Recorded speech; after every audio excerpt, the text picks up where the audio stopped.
put in 100.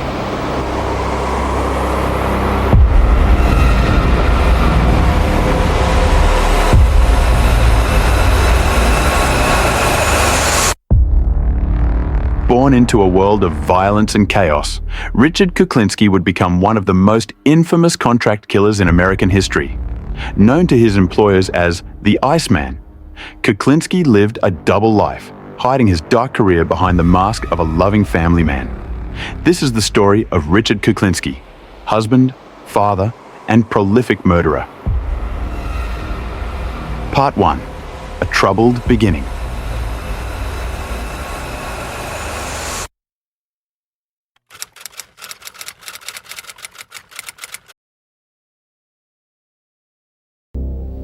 How do you feel about killing? I don't. It doesn't bother me. It doesn't bother me at all. Richard Leonard Kuklinski was born on April 11, 1935, in Jersey City, New Jersey. His upbringing was marked by cruelty and brutality. Raised by an abusive father, Stanley, a violent alcoholic, and a mother, Anna, whose deeply religious nature didn't stop her from using physical violence, Richard's childhood was filled with terror. The severity of the abuse in the Kuklinski household was so extreme that one of Richard's brothers, Florian, died at the age of 5, allegedly due to injuries inflicted by their father. I was raised Catholic. We were she was strict as far as the religion goes. I went to Your mother. my mother, yeah. My mother, we went to Catholic grammar school. And we were raised with the Catholic belief. I was even an altar boy. But during the course of my life, I don't really believe it.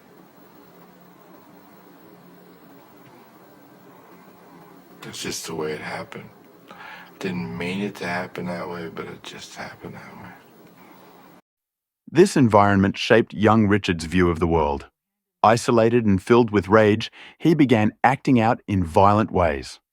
By his teenage years, Kuklinski had developed a dangerous obsession with violence, honing his skills by brutally attacking neighborhood bullies and small-time criminals. The emotional numbness from his childhood trauma would form the foundation of his deadly career. When I was a young man, I found out that if you hurt somebody, they'll leave you alone. Good guys do finish last. When I tried to leave everybody alone, just do my own thing, everybody just wanted to hurt me.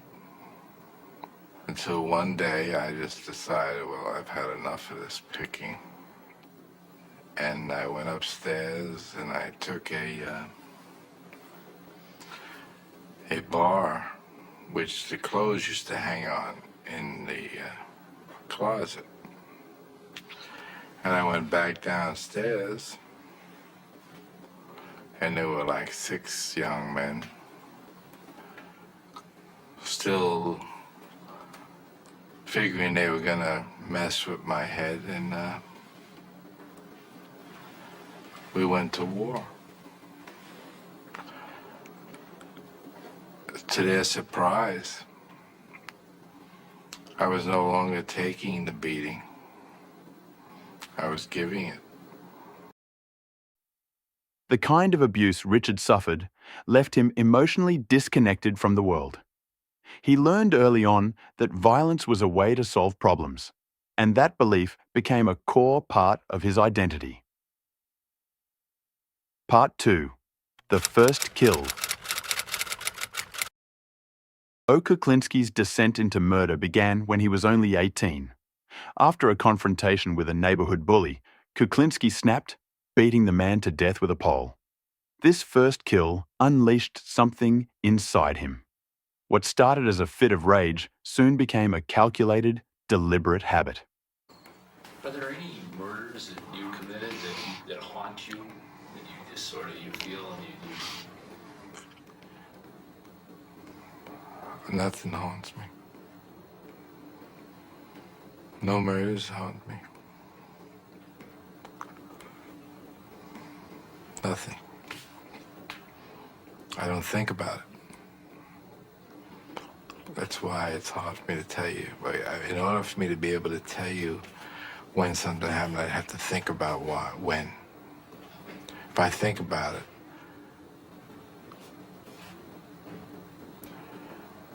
it would wind up hurting me. So I don't think about it. Richard's early murders were impulsive, often fueled by his deep-seated anger. But over time, he developed a methodical approach to killing, learning how to cover his tracks and leave no evidence behind. His cold, detached nature caught the attention of powerful figures in organized crime who saw potential in Kuklinski's ability to kill without remorse. But surprisingly, I felt sadness, and after a while, I felt something else. I didn't feel sad. It was sad along with some sort of a rush that I had control. And if you mess with me, I guess if you mess with me, I'll hurt you. The career of death. In the 1970s and 80s, Richard Kuklinski became a hired hitman for various Mafia families, including the De Cavalcante and Gambino families. His nickname, the Iceman, came from his practice of freezing the bodies of his victims to obscure the time of death. His methods were as varied as they were brutal. Guns, knives, poison, and blunt instruments were all part of his deadly repertoire. Did you think of yourself as an assassin? Assassin. Sounds so exotic. I was just a murderer.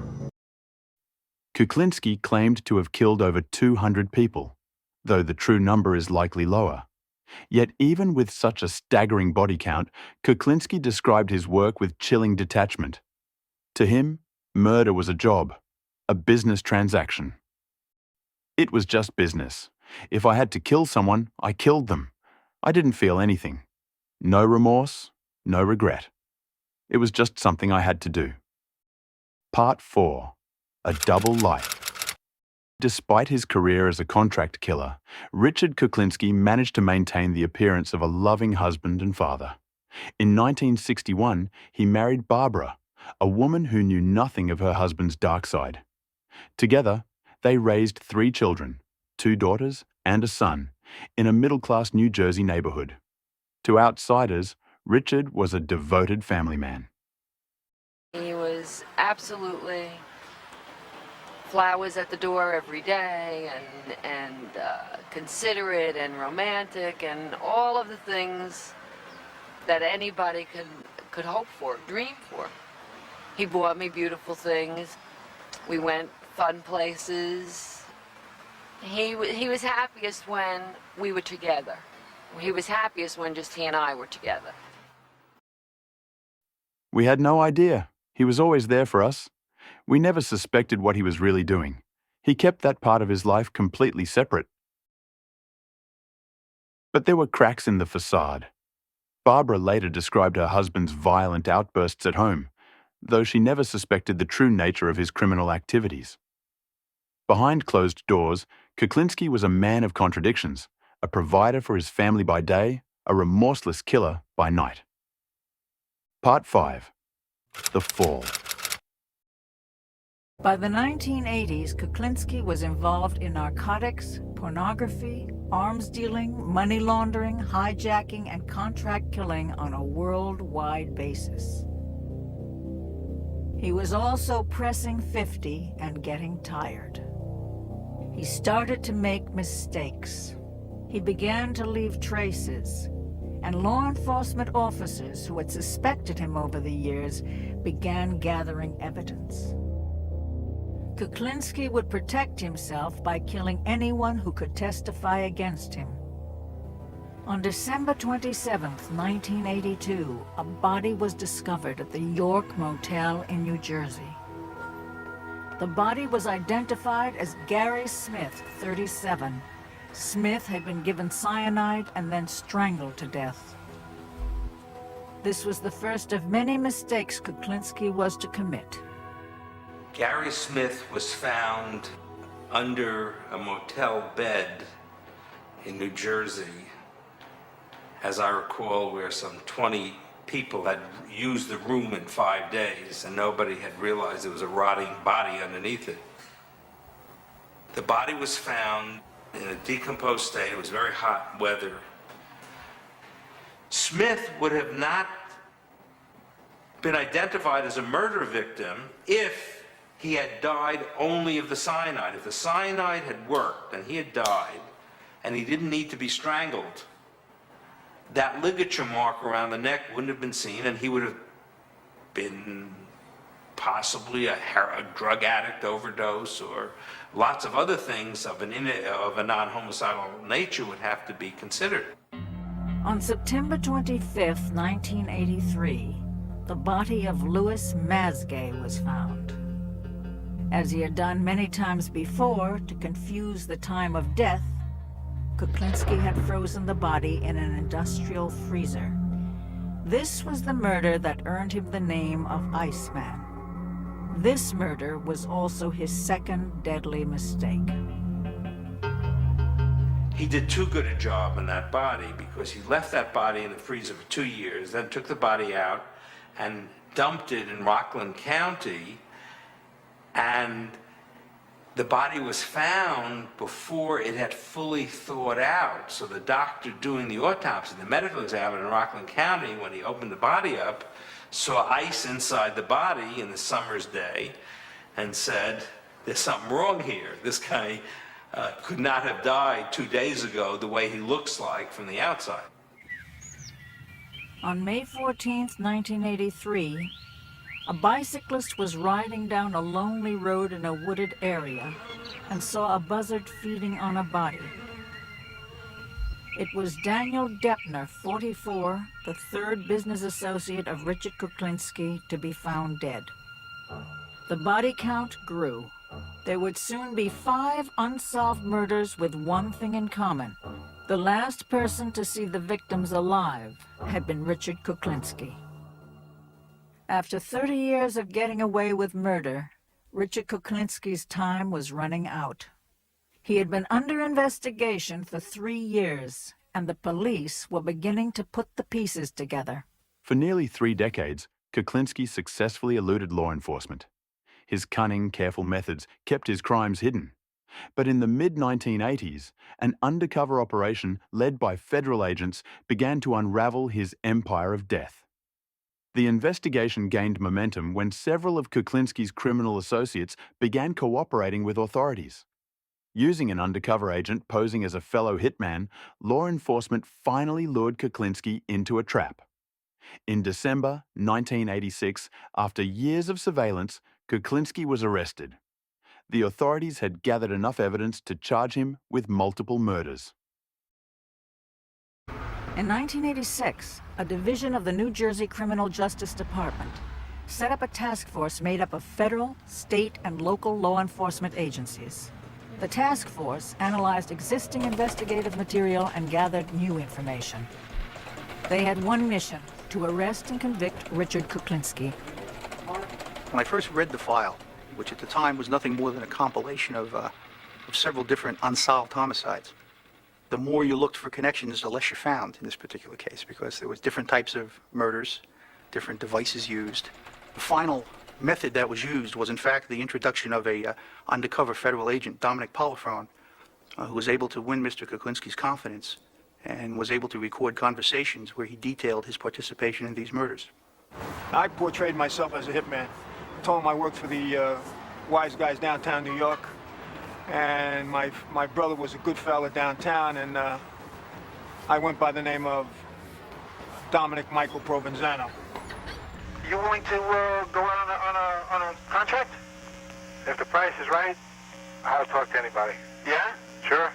And you mean to tell me your way is nice and clean and nothing fucking shows up? Well, it may show, my friend, but it's quiet. It's not messy. It's not noisy. It's not, you know. Yeah, but how the fuck do you put it together, like, you know what I'm saying? Oh, there's always a way. There's a will, there's a way, my friend. We used to sit down, we talk. Either we'd go to those tables over there and get away from people, and we discuss how to murder people. You know, I just have a few problems I want to dispose of. I have some rats I want to get rid of. Yeah. The only fucking thing I don't understand, don't you use a fucking piece of iron to get rid of these fucking people? You use this fucking, cyanide? Why be messy? You do it nice and calm. It became apparent at later points in the investigation that Mr. Kuklinski fully intended on murdering Dominic Polifrone, in addition to the victims that were being discussed at the time they were having these tape-recorded conversations. So he could pretty much tell Dominic Polifrone anything, because he knew shortly that he had plans for Mr. Polifrone too. You put that stuff in a mist, you spray it in somebody's face, and they go to sleep. No shit. As long as he's dead, that's the bottom line. Well, that's the thing, isn't it? No matter how it was done, I mean, I know guys that went to sleep and never woke up again. I mean, you know. He says he had one guy, he went and get a hamburger, they come back and he put the cyanide on his hamburger. And we're sitting down and he's telling me, he says, you wouldn't believe it. He says, I'm waiting for this guy to keel over. He says, because once you eat cyanide, usually you'd roll over and that's it. He says, this guy had the constitution of a fucking bull. He says, you wouldn't believe it. He says he wouldn't die, and we're both laughing about this. And I'm saying in the back of my mind, I said, holy God. I said, look at this. I said, what kind of person is this? I said to myself right there, I said, you better cover your butt. I said, because you just don't know with this guy. And he'd be kidding about it, and I'd be laughing. In the back of my mind, I'm saying, this is the devil. No question about it, this is the devil.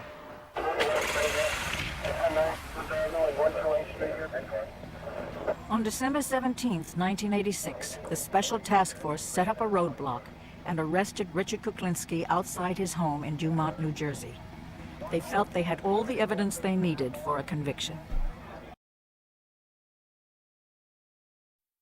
The defendant, Richard Kuklinski, is charged with 5 counts of murder, among other charges related to his career as a contract killer.